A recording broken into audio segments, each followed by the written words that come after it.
بسم اللہ الرحمن الرحیم۔ السلام علیکم۔ الجبار، مجبور کرنے والا، بحال کرنے والا، جو اصلاح کرتا ہے اور اپنی تخلیق کے لیے حالات کو ٹھیک کرتا ہے۔ اللہ کے نام الجبار کے دو معنی ہیں: شاندار، آرام دہ، اور شاندار، طاقت والا۔ وہ مظلوموں کو تسکین دیتا ہے اور ظالموں کے ساتھ سخت ہے، کیونکہ وہ انہیں ان کے ظلم کی سزا دیتا ہے۔ اللہ جبار ہے، جو اپنی جانب رجوع کرنے والوں کے ٹوٹے ہوئے دلوں کو جوڑتا ہے۔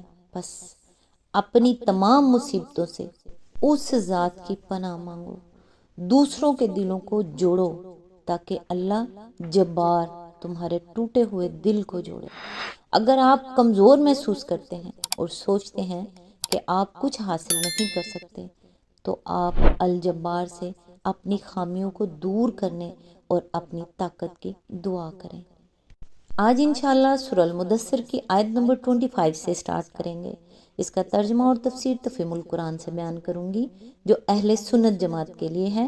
اعوذ باللہ من الشیطان الرجیم، بسم اللہ الرحمن الرحیم۔ یہ تو ایک انسانی کلام ہے۔ اس کی تفسیر ہے، یہ اس واقعے کا ذکر ہے جو کفار مکہ کی مذکورہ بالا کانفرنس میں پیش آیا تھا۔ اس کی جو تفصیلات ہم دباچے میں نقل کر چکے ہیں، ان سے یہ بات واضح ہو جاتی ہے کہ یہ شخص دل میں قرآن کے کلام الہی ہونے کا قائل ہو چکا تھا، لیکن اپنی قوم میں محض اپنی وجاہت اور ریاست برقرار رکھنے کے لیے ایمان لانے پر تیار نہ تھا۔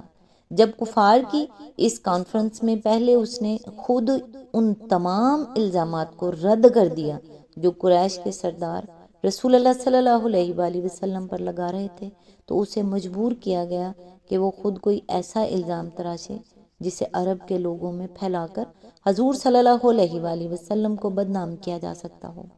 اس موقع پر جس طرح وہ اپنے ضمیر سے لڑا ہے اور جس شدید ذہنی کشمکش میں کافی دیر مبتلا رہ کر آخر کار اس نے ایک الزام گھڑا ہے، اس کی پوری تصویر یہاں کھینچ دی گئی ہے۔ آیت نمبر 26، ان قریب میں اسے دوزخ میں جھونک دوں گا۔ آیت نمبر 27، اور تم کیا جانو کہ کیا ہے وہ دوزخ۔ آیت نمبر 28، نہ باقی رکھے نہ چھوڑے۔ اس کی تفسیر ہے، اس کے دو مطلب ہو سکتے ہیں۔ ایک یہ کہ جو شخص بھی اس میں ڈالا جائے گا اسے وہ جلا کر خاک کر دے گی، مگر مر کر بھی اس کا پیچھا نہ چھوٹے گا، بلکہ وہ پھر زندہ کیا جائے گا اور پھر جلایا جائے گا۔ اسی مضمون کو دوسری جگہ اس طرح ادا کیا گیا ہے کہ وہ نہ اس میں مرے گا نہ جیے گا۔ اعلیٰ 13۔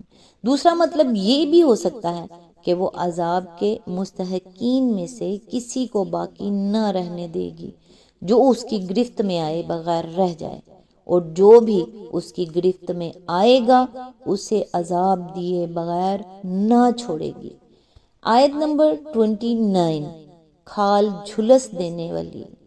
اس کی تفسیر ہے، یہ کہنے کے بعد کہ وہ جسم میں سے کچھ جلائے بغیر نہ چھوڑے گی، کھال جھلس دینے کا الگ ذکر کرنا بظاہر کچھ غیر ضروری محسوس ہوتا ہے، لیکن عذاب کی اس شکل کو خاص طور پر الگ اس لیے بیان کیا گیا ہے کہ آدمی کی شخصیت کو نمایاں کرنے والی چیز دراصل اس کے چہرے اور جسم کی کھال ہی ہوتی ہے، جس کی بدنمائی اسے سب سے زیادہ کھلتی ہے۔ اندرونی اعضاء میں خواہ اسے کتنی ہی تکلیف ہو، وہ اس پر اتنا زیادہ رنجیدہ نہیں ہوتا جتنا اس بات پر رنجیدہ ہوتا ہے کہ اس کا منہ بدنما ہو جائے یا اس کے جسم کے کھلے حصوں کی جلد پر ایسے داغ پڑ جائیں جنہیں دیکھ کر ہر شخص اس سے گھن کھانے لگے۔ اسی لیے فرمایا گیا کہ یہ حسین چہرے اور بڑے بڑے شاندار جسم لیے ہوئے جو لوگ آج دنیا میں اپنی شخصیت پر پھولے پھر رہے ہیں، یہ اگر اللہ کی آیات کے ساتھ عناد کی وہ روش برتیں گے جو ولید بن مغیرہ برت رہا ہے، تو ان کے منہ جھلس دیے جائیں گے اور ان کی کھال جلا کر کوئلے کی طرح سیاہ کر دی جائے گی۔ آیت نمبر 30، 19 کارکن اس پر مقرر ہیں۔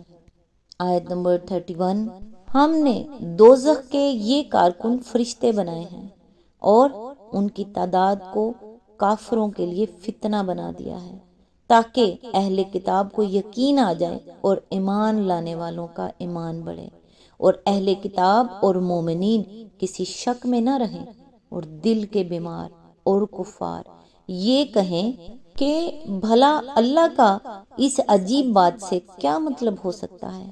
اس طرح اللہ جسے چاہتا ہے گمراہ کر دیتا ہے اور جسے چاہتا ہے ہدایت بخش دیتا ہے، اور تیرے رب کے لشکروں کو خود اس کے سوا کوئی نہیں جانتا، اور اس دوزخ کا ذکر اس کے سوا کسی غرض کے لیے نہیں کیا گیا کہ لوگوں کو اس سے نصیحت ہو۔ اس کی تفسیر ہے یہاں سے لے کر تیرے رب کے لشکروں کو خود اس کے سوا کوئی نہیں جانتا تک کی پوری عبارت ایک جملہ معترضہ ہے جو دوران تقریر میں مسلسل کلام کو توڑ کر ان معترضین کے جواب میں ارشاد فرمایا گیا ہے، جنہوں نے حضور صلی اللہ علیہ وآلہ وسلم کی زبان سے یہ سن کر کہ دوزخ کے کارکنوں کی تعداد صرف 19 ہوگی اس کا مذاق اڑانا شروع کر دیا تھا۔ ان کو یہ بات عجیب معلوم ہوئی کہ ایک طرف ہم سے یہ کہا جا رہا ہے کہ آدم کے وقت سے لے کر قیامت تک دنیا میں جتنے انسانوں نے بھی کفر اور کبیرہ گناہوں کا ارتکاب کیا ہے وہ دوزخ میں ڈالے جائیں گے، اور دوسری طرف ہمیں یہ خبر دی جا رہی ہے کہ اتنی بڑی دوزخ میں اتنے بے شمار انسانوں کو عذاب دینے کے لیے صرف 19 کارکن مقرر ہوں گے۔ اس پر قریش کے سرداروں نے بڑے زور کا ٹھٹھا مارا۔ ابو جہل بولا، بھائیو کیا تم اتنے گئے گزرے ہو کہ تم میں سے 10 آدمی مل کر بھی دوزخ کے ایک ایک سپاہی سے نمٹ نہ لیں گے؟ بنی جمحہ کے ایک پہلوان صاحب کہنے لگے، 17 سے تو میں اکیلا نمٹ لوں گا، باقی 2 کو تم سب مل کر سنبھال لینا۔ انہی باتوں کے جواب میں یہ فقرے بطور جملہ معترضہ ارشاد ہوئے ہیں۔ اسی آیت کے ضمن میں آگے فرمایا، یعنی ان کی قوتوں کو انسانی قوتوں پر قیاس کرنا تمہاری حماقت ہے، وہ آدمی نہیں فرشتے ہوں گے، اور تم اندازہ نہیں کر سکتے کہ اللہ تعالیٰ نے کیسی کیسی زبردست طاقتوں کے فرشتے پیدا کیے ہیں۔ اسی آیت کے ضمن میں آگے فرمایا، یعنی بظاہر تو اس بات کی کوئی ضرورت نہ تھی کہ دوزخ کے کارکنوں کی تعداد بیان کی جاتی، لیکن ہم نے ان کی یہ تعداد اس لیے بیان کر دی ہے کہ یہ ہر اس شخص کے لیے فتنہ بن جائے جو اپنے اندر کوئی کفر چھپائے بیٹھا ہو۔ ایسا آدمی چاہے ایمان کی کتنی ہی نمائش کر رہا ہو، اگر وہ خدا کی خدائی اور اس کی عظیم قدرتوں کے بارے میں یا وحی اور رسالت کے بارے میں شک کا کوئی شائبہ بھی اپنے دل کے کسی گوشے میں لیے بیٹھا ہو، تو یہ سنتے ہی کہ خدا کی اتنی بڑی جیل میں بے حد و حساب مجرم جنوں اور انسانوں کو صرف 19 سپاہی قابو میں بھی رکھیں گے اور فردن فردن ایک ایک شخص کو عذاب بھی دیں گے، تو اس کا کفر فوراً کھل کر باہر آ جائے گا۔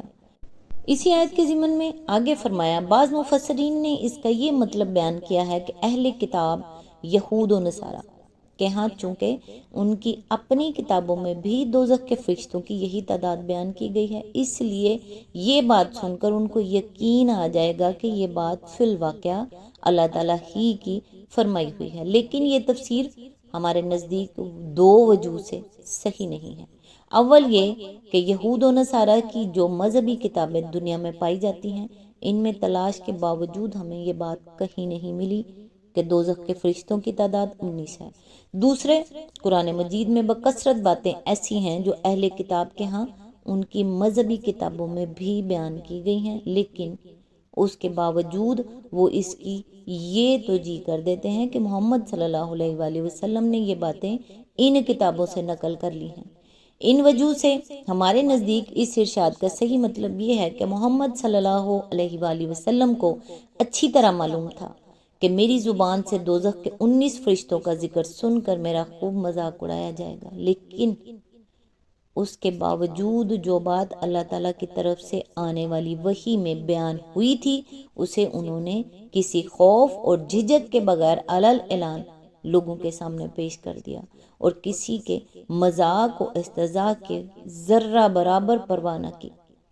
جہلائے عرب تو انبیاء کی شان سے ناواقف تھے، مگر اہل کتاب خوب جانتے تھے کہ انبیاء کا ہر زمانے میں یہی طریقہ رہا ہے کہ جو کچھ خدا کی طرف سے آتا تھا اسے وہ جوں کا توں لوگوں تک پہنچا دیتے تھے، خواہ وہ لوگوں کو پسند ہو یا ناپسند۔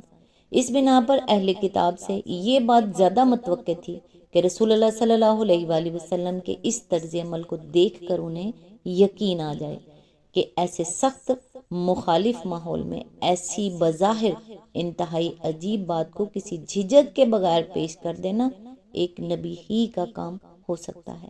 یہ بات بھی واضح رہے کہ رسول اللہ صلی اللہ علیہ وآلہ وسلم کی طرف سے یہ طرز عمل بارہا ظاہر ہوا ہے۔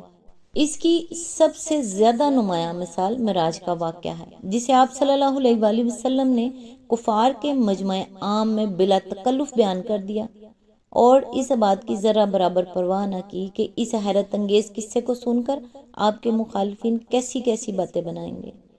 آج تک کے لیے بس اتنا ہی، کیونکہ اس آیت کی تفسیر تھوڑی لمبی ہے، لہٰذا جہاں سے سلسلہ ٹوٹ رہا ہے نیکسٹ انشاءاللہ یہیں سے سٹارٹ کریں گے۔ آج کی دعا: اے میرے پروردگار، اے میرے رب کریم، ہمارے ظاہر و باطن کو پاک کر دے۔ جو دشواریاں، بیماریاں، پریشانیاں اور آنے والے خدشات و آفات ہیں، ان سب سے ہمیں محفوظ فرما، ہماری جائز حاجات پوری کر۔ آمین ثم آمین۔ اللہ حافظ۔